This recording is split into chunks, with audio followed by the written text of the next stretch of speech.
കുട്ടിയെ കൊണ്ടുവന്ന് കൊടുത്തു. ആരും അറിഞ്ഞില്ല. ഭർത്താവിൻ്റെ മുന്നിൽ നമ്മുടെ ഉണ്ണി, നമ്മുടെ ഉണ്ണി. പാവം ബ്രാഹ്മണൻ തെറ്റിദ്ധരിച്ചു. കുറേ ബ്രാഹ്മണരെ വിളിച്ചിട്ട് ദാനധർമാദികളൊക്കെ ചെയ്ത് ആ കുട്ടിക്ക് പേരിടേണ്ട സമയം വന്നപ്പോൾ ചോദിച്ചു, എന്ത് പേരാണ്? എൻ്റെ പേര് ദുന്ദുകാരി എന്നായതുകൊണ്ട് കുട്ടിയുടെ പേര് ദുന്ദുലി എന്നാണ് ഇട്ടു. നല്ല പേര് തന്നെ, അമ്മയുടെ അതേ സ്വഭാവം. അതൊക്കെ കഴിഞ്ഞു.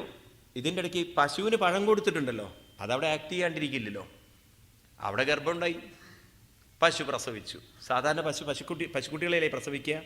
എന്നാൽ ഇവിടെ പ്രസവിച്ചത് ഒരു ആൺകുട്ടിയാണ്. ചെവി മാത്രം പശുവിൻ്റെ. ആളുകളൊക്കെ പറയാൻ തുടങ്ങി, എന്ത് പറ്റി ഇങ്ങോർക്ക് ഈ ആത്മദേവന്?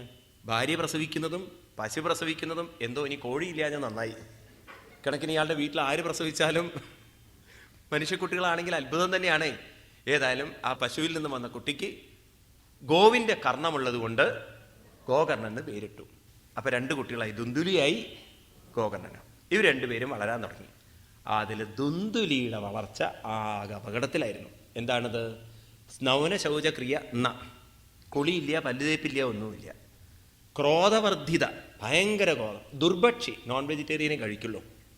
ദുഷ്പരിക്കര കർത്ത, അവിടുന്ന് ഇവിടുന്നൊക്കെ കട്ടെടുത്തു കൊണ്ടുവരും. ശവഹസ്തേന ഭോജനം, ശവം കഴിക്കുന്നു മാത്രമല്ല, ശവം തൊട്ട കൈകൊണ്ട് ഭക്ഷണവും കഴിക്കും.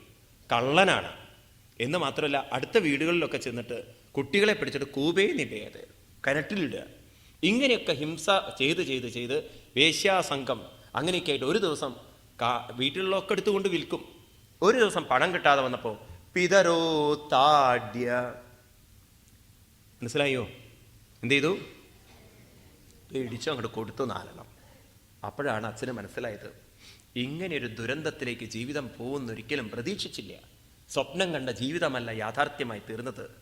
അവിടെ വെച്ചിട്ട് പുത്രൻ്റെ അടി കൊണ്ടതും ഓടി. ആ സമയത്ത് അച്ഛൻ്റെ വിഷമം കണ്ടിട്ട് അങ്ങോട്ട് വരുന്നു ഗോകർണൻ.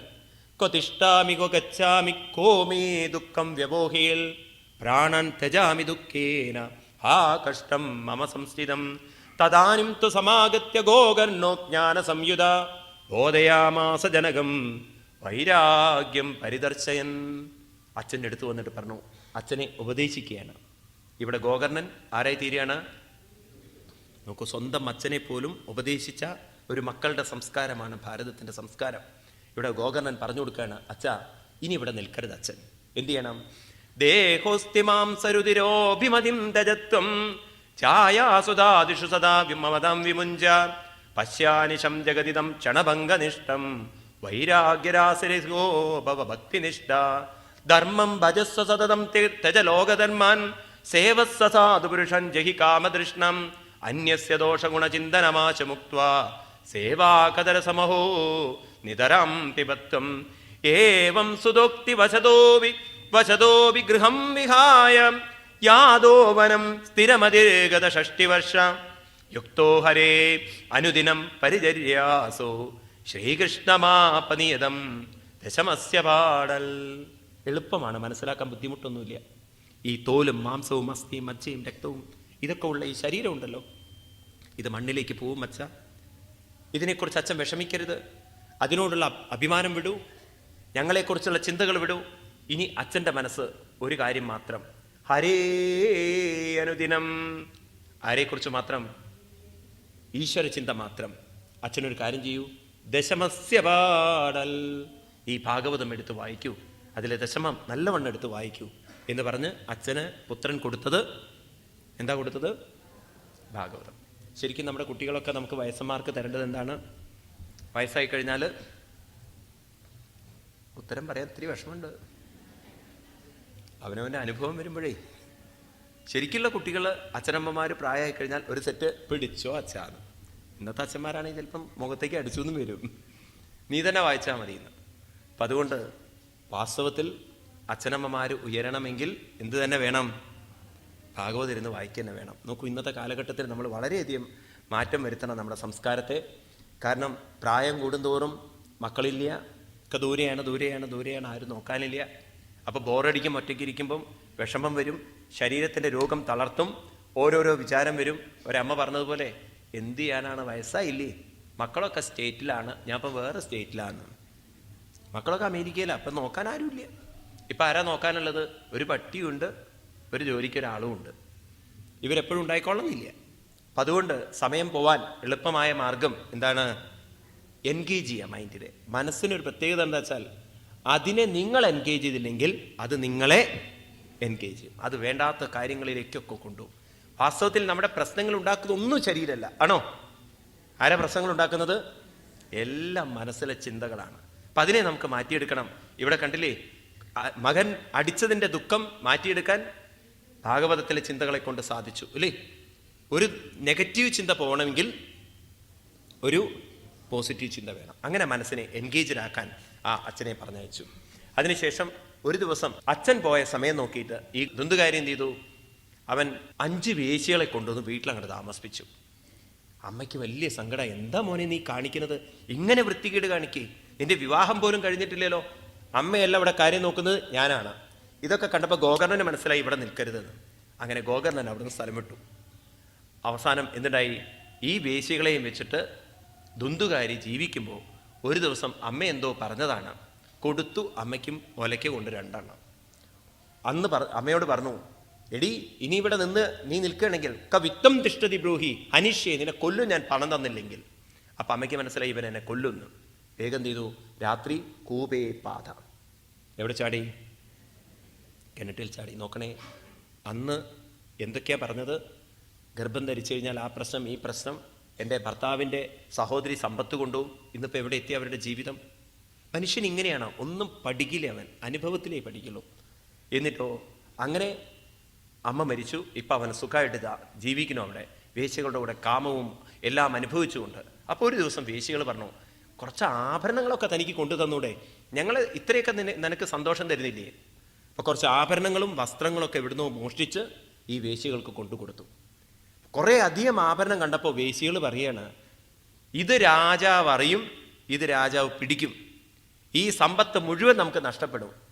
അതുകൊണ്ട് എളുപ്പ വഴി എന്താ വെച്ചോ, സമ്പത്ത് പോവാതിരിക്കാൻ നമുക്കെല്ലാവർക്കും ഇവനെ അങ്ങോട്ട് കൊല്ലാം. ഉറങ്ങിക്കിടക്കുന്ന ആ ദുന്തുകാരിയെ കഴുത്തിൽ കയറിട്ടു. അവർ നോക്കുമ്പോൾ മരിക്കണില്ല, കയ്യും കാലൊക്കെ കെട്ടിയിട്ടു, മരിക്കണില്ല. എന്ത് ചെയ്തത്രേ? ഒരു ക്രൂരകൃത്യം ചെയ്യാണ്.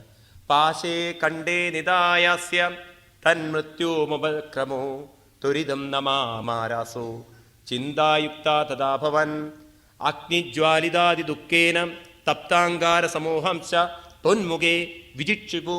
ഓ പാവം, അടുക്കളയിലെ തീ കൊണ്ടുവന്ന് കനൽ കൊണ്ടുവന്ന് മുഖത്തിട്ടു, വായിലിട്ടു. അങ്ങനെ അങ്ങേയറ്റം ചുട്ടുകൊന്നു. അഭയൊക്കെ എത്രയോ ഭേദ. നോക്കുമ്പോൾ ഭാഗവത്തിൽ ഇങ്ങനെയൊക്കെയുള്ള കഥകളൊക്കെ കാണാം, മഹാത്മ്യത്തിൽ. ക്രൂരല്ലേ ഇത്? ഒരാളെ കെട്ടിയിട്ടു, തീ കൊണ്ട് ചുട്ടുകൊന്നു. തം ദേഹം മുമുചുർഗത്തെ, അങ്ങനെ ആ ദേഹം വേവിച്ച് കൊന്ന് അവസാനം എന്ത് ചെയ്തു? അതൊരു ഗർത്തത്തിൽ കൊണ്ട്, പൊട്ടൻ കിണറ്റിൽ കൊണ്ടുപോയിട്ട് മണ്ണിട്ട് മൂടി. അവരവിടുന്ന് പണവും കൊണ്ട് അവർ രക്ഷപ്പെട്ടു. ഇവനോ ഒരു പ്രേതരൂപമായി തീർന്നു. ആരെയാണ് പ്രേതം എന്ന് വിളിക്കുക? പ്രേതമുണ്ടോ? നിങ്ങൾക്ക് വിശ്വാസമുണ്ടോ പ്രേതത്തിൽ? ഇനി ഇതൊക്കെ പോയി രാത്രി പോയി സ്വപ്നം കാണണ്ടേ? പ്രേതം എന്ന് പറഞ്ഞാൽ ശരിക്കും എന്താണ്? നമ്മുടെ ഭാരതീയ സംസ്കാരം പ്രേതം എന്ന് പറയുന്നത് എന്തിനെയാണ്, ഏതവസ്ഥയാണ്? ശ്രദ്ധിക്കണേ ഞാൻ പറയുന്നത്. കൂടുതൽ നമുക്ക് ഡീറ്റെയിൽ ആയിട്ട് പിന്നെ പഠിക്കാം. ശരീരം കാലനിയമത്തിൽപ്പെട്ടതാണ്. അതിന് ജനനമുണ്ട്, മരണമുണ്ട്. നിങ്ങൾ എന്തെല്ലാം അഭ്യാസം ചെയ്താലും ഈ ശരീരത്തിന് മരിച്ചേ പറ്റുള്ളൂ. ആർക്ക്? ആർക്ക്? ശരീരത്തിന്. എന്നാൽ മനസ്സിനെന്തില്ല? ജനനവുമില്ല, മരണവുമില്ല. ജനന മരണമില്ലാത്ത മനസ്സ് ശരീരത്തോട് അറ്റാച്ച്മെൻ്റ് ഉണ്ടാക്കിയാൽ, ഈ ശരീരസുഖം തന്നെ ജീവിതം അങ്ങോട്ട് ഉറപ്പിച്ചു കഴിഞ്ഞാൽ അത് ഒട്ടി നിൽക്കുന്നത് ആരോടായിരിക്കണം? ശരീരത്തോടായിരിക്കണം. ശരീരം മരിക്കണം, ആര് മരിക്കില്ല? മനസ്സ് മരിക്കില്ല. എന്നാൽ ഈ ശരീരത്തെ ബലാത്കാരേണ പ്രേരണ കൊണ്ട് മരിപ്പിക്കുമ്പോൾ ആര് വിടില്ല? മനസ്സ് വിടില്ല. വേഗം പറഞ്ഞാൽ മനസ്സിലാവും നിൽക്ക്. ഒരു സ്ത്രീ പ്രസവിച്ച് 3 വർഷം ലീവ് എടുത്ത്, അവർ ജോലിക്കാരിയാണ്, ലീവ് എടുത്ത് കുട്ടിയെ നോക്കണം. ആ 3 വർഷം കൊണ്ട് കുട്ടിയും അമ്മയും തമ്മിലൊരു അറ്റാച്ച്മെൻ്റ് ഉണ്ടാവും. 3ാമത്തെ വർഷം അമ്മ ഓഫീസിലേക്ക് പോകാൻ തുടങ്ങുമ്പോൾ ആ കുട്ടിക്ക് അറിയോ? ഒരു അറ്റാച്ച്മെൻ്റ് ഉണ്ടാവില്ലേ? ആ കുട്ടിക്ക് അമ്മയെ വിട്ടുപോവാനുള്ള ഒരു മനോവിഷമം എത്രയുണ്ടോ അത്രയും മനോവിഷമം ആർക്കുണ്ടാവണം? ആരെ വിട്ടുപോവാൻ? ശരീരത്തെ വിട്ടുപോവാൻ. ബലാത്കാരേണ മനസ്സിനെ ശരീരത്തിൽ നിന്നും വേർപ്പെടുത്തുമ്പോൾ അങ്ങനെയുള്ള മനസ്സുകളെയാണ് പ്രേതം എന്ന് പറയുന്നത്. ഭാരതീയ സംസ്കാരത്തിൽ അതാണ് പ്രേതം. ഇപ്പം ഈ ആക്സിഡൻറ്റ് ഡെത്തുകൾ അതിലൊക്കെ ഉണ്ടല്ലോ, പോവാറായിട്ടില്ല അവർക്ക്. പക്ഷേ ആ മനസ്സ് ബലാത്കാരേണ ശരീരത്തെ വിടണം. അപ്പം ആ മനസ്സിൻ്റെ വേദന മുഴുവൻ, ആ ശരീരം വിട്ട വേദന മുഴുവൻ മനസ്സ് ശരീരം വിട്ടാലും നിലനിൽക്കും. മനസ്സിലായില്ലേ സ്വാമി? ഉറക്കത്തിൽ നമ്മൾ പേടിച്ച് കരയാറുണ്ടല്ലോ, ഉണ്ടോ? ഇപ്പം നിങ്ങൾ കരയാറുണ്ടാവില്ലേ? കുട്ടിക്കാലത്തൊക്കെ ഉണ്ടായില്ലേ? ഉറക്കത്തിൽ നമ്മൾ പേടിച്ച് കരയും. ആ ശബ്ദം പുറത്തേക്ക് വരാറുണ്ടോ? ചിലരുടെയൊക്കെ എക്സെപ്ഷണൽ കേസിൽ വരും. അല്ലെങ്കിലോ ആ പേടിയും ഒക്കെ എവിടെ തന്നെയാണുള്ളത്? ആ മനസ്സ് അങ്ങനെ തന്നെ. നിങ്ങൾ ചിന്തിച്ചു നോക്കൂ, ഒരു സ്വപ്നത്തിൽ ആ സമയത്തുണ്ടാവുന്നൊരു ബീഭത്സത, അത് ഈ പ്രേതാത്മാവിന് നിലനിൽക്കും. അങ്ങനെ പ്രേതമായി തീർന്നു. അങ്ങനെ ഇരിക്കെ ഗോകർണൻ എന്ന് പറയുന്ന സഹോദരൻ നേരത്തെ തീർത്ഥാടനത്തിന് പോയതായിരുന്നു. ആ ഗോകർണൻ വഴിയിൽ വെച്ച് മനസ്സിലാക്കി ഇങ്ങനെ സഹോദരൻ മരിച്ചു. അപ്പോൾ ഹിന്ദുക്കൾക്ക് ചെയ്യാവുന്ന കർമ്മങ്ങൾ, മരിച്ചവർക്ക് വേണ്ടി ഉദകക്രിയകളോ അല്ലെങ്കിൽ പിണ്ടകർമ്മങ്ങളൊക്കെ ചെയ്യാം. ഈ ഗോകർണൻ വലിയൊരു മഹാത്മാവായതുകൊണ്ട് ഗയാശ്രാദ്ധമൂട്ടി. ഗയാശ്രാദ്ധം എന്ന് പറഞ്ഞാൽ അറിയോ? ഹിന്ദുക്കളുടെ സംസ്കാരത്തിൽ ശ്രാദ്ധങ്ങളിൽ വെച്ച് ഏറ്റവും വലിയ ശ്രാദ്ധമായിട്ട് കണക്കാക്കുന്നത് ഗയയിൽ പോയിട്ട് ശ്രാദ്ധമൂട്ടുക. കാശിക്ക് അടുത്തുള്ള ഗയയിൽ പോയിട്ട്, ബീഹാറിലുള്ള സ്ഥലമാണ് ഗയ.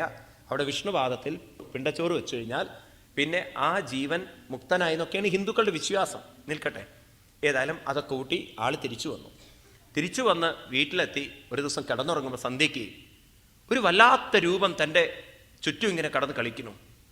സഗൺമേഷ, സഗൽഹസ്തി, ഒരു ആടിൻ്റെ രൂപം, ആനയുടെ രൂപം, ചിലപ്പോൾ ഒരു പോത്തിൻ്റെ രൂപം, ചിലപ്പോൾ അഗ്നിയുടെ രൂപം. ഇങ്ങനെയൊക്കെ കണ്ടപ്പോൾ, ഈ വൈപരീത്യം കണ്ടപ്പോൾ ഗോകർണൻ ധൈര്യത്തോടുകൂടി, നമ്മളാണെങ്കിൽ അടുത്ത പ്രേതം അപ്പം കടന്നുണ്ടാവും, ആ പ്രേതത്തിന് തന്നെ സഹിക്കാൻ പറ്റാത്ത പ്രേതമാണ് ഈ പ്രേതം. അപ്പം ഗോകർണന് നല്ല ധൈര്യം ഉണ്ടായിരുന്നു, മനസ്സിന് ധൈര്യം ഉണ്ടായിരുന്നു. നമുക്ക് ധൈര്യം ഇല്ലാത്തവരുടെ മുന്നിലാണ് ഈ പ്രേതം ഗ്രീതൊക്കെ ഉള്ളത്.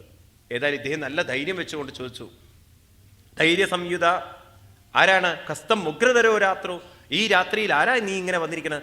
പ്രേതോ പിശാചോ രാക്ഷസോ? നീ പ്രേതമാണോ രാക്ഷസനാണോ? ആരാ നീ എന്ന് ചോദിച്ചു. അത് കേട്ടതും തൻ്റെ കയ്യിലുള്ള കമണ്ടലിലെ വെള്ളമെടുത്ത് കുടഞ്ഞു എന്നാണ്. തത് അഞ്ചലോ ജലവ് കൃത്വ. അപ്പോഴാണ് അവിടെ പറയുന്നത്, അഹം ഭ്രാത ത്വദീയോസ്തി തുന്തുകാരീതി നാമദാം സ്വകീയേനൈവ ദോഷേന ബ്രഹ്മത്വം നാശിതം മയാം. ഞാൻ നല്ലൊരു ബ്രാഹ്മണ കുലത്തിൽ ജനിച്ചു, പക്ഷെ അതൊക്കെ കളഞ്ഞു കുളിച്ച് ഇത്തരത്തിലുള്ള വൃത്തികേടുകളെ കൊണ്ട് ഞാൻ അവിടുത്തെ സഹോദരനായിരിക്കുന്ന ദുന്തുകാരി ഈ അവസ്ഥയിലെത്തിയിരിക്കുകയാണ്. അതുകൊണ്ട് എൻ്റെ സഹോദര, എന്നെ ഒന്ന് അഹോബന്ധോ കൃപാസിന്ധോ ഭ്രാതർമാമച്ചു മോചയ ഗോകർണേ വചനം ചുത്വാ തസ്മൈ വാക്യം മദാബ്രവിൽ. എന്നെ രക്ഷിക്കൂ, അവിടുന്ന് അല്ലാതെ എന്നെ രക്ഷിക്കാൻ മറ്റാരുമില്ല എന്ന് പറഞ്ഞപ്പോൾ ഗോകർണൻ പറയാണ്, ഞാൻ അങ്ങയ്ക്ക് വേണ്ടി ഗയാശ്രാദ്ധം ഊട്ടി, എന്നിട്ട് അങ്ങയ്ക്ക് മുക്തി കിട്ടിയിട്ടില്ല. കിം വിധേയം മയാ പ്രേത, ഇനി എന്താ എനിക്ക് ചെയ്യാനുള്ളത്? ഞാൻ പ്രേതങ്ങൾക്ക് സാധാരണ ഊട്ടാറുള്ള ഏറ്റവും വലിയ ഗയാശ്രാദ്ധമാണ് നിനക്ക് ഊട്ടിയിരിക്കുന്നത്. ഇത് കേട്ടപ്പോൾ പറയുന്ന വാക്കെന്താണെന്നറിയോ? ഗയാശ്രാദ്ധം ശ്രദ്ധേനാഭിമുക്തിശ്ചേ എന്നാണ്. എനിക്ക് 100 ഗയാശ്രാദ്ധം ഊട്ടിയാലും എന്ത് കിട്ടാൻ പോകുന്നില്ല? മുക്തി കിട്ടാൻ പോകുന്നില്ല. ഇത് കേട്ടപ്പോൾ ഗോകർണൻ വളരെ വിസ്മയം പൂണ്ടു. എന്താ ഈ കേൾക്കുന്നത്? 100 ഗയാശ്രാദ്ധം കൊണ്ട് ഇവന് മുക്തിയില്ലയാണോ? ഇനി എന്താ മാർഗം? അവിടെ തന്നെ എനിക്കൊരു മാർഗം പറഞ്ഞു തരൂ, ആരും എന്നെ രക്ഷിക്കാനില്ല, അങ്ങല്ലേ ഉള്ളൂ. ഇത് കേട്ടതും ഗോകർണൻ വളരെ സൂര്യോപാസകനായിരുന്നു, ധ്യാനനിരതനായി. പിറ്റേ ദിവസം സൂര്യൻ്റെ ആ പ്രദക്ഷിണത്തെ തടഞ്ഞു എന്നാണ്. ഗോകർണ സ്തംഭനം ചക്രേ സൂര്യവേഗ്രസ്യ ദൈവത. ആ സൂര്യൻ്റെ പ്രദക്ഷിണത്തെ തടഞ്ഞുകൊണ്ട് പറയാണ്, ഹേ സൂര്യദേവ, തുഭ്യം നമോ ജഗസാക്ഷിൻ ബ്രൂഹിമേ മുക്തിഹേതുകം തശ്രുത്വാ ദൂരത സൂര്യ സ്ഫുടമിത്യഭ്യഭാഷതാം. ഭഗവാനെ നമസ്കരിച്ചു. എന്നിട്ട് പറഞ്ഞു, ഭഗവാനെ, എനിക്കൊരു കാര്യം അറിയണം, എൻ്റെ സഹോദരന് മുക്തി കൊടുക്കാൻ എനിക്ക് എന്താണ് മാർഗമുള്ളത്? ഇത് കേട്ടതും സൂര്യഭഗവാൻ പറഞ്ഞു കൊടുക്കുകയാണ്, ശ്രീമൽ ഭാഗവതാൽ മുക്തി സപ്താഹം വാചനം കുരു. എങ്ങനെയാ മുക്തിയുള്ളത്? എങ്ങനെയാ മുക്തിയുള്ളത്? ഭാഗവതത്തിലൂടെ. ഗയാശ്രാദ്ധം 100 എണ്ണം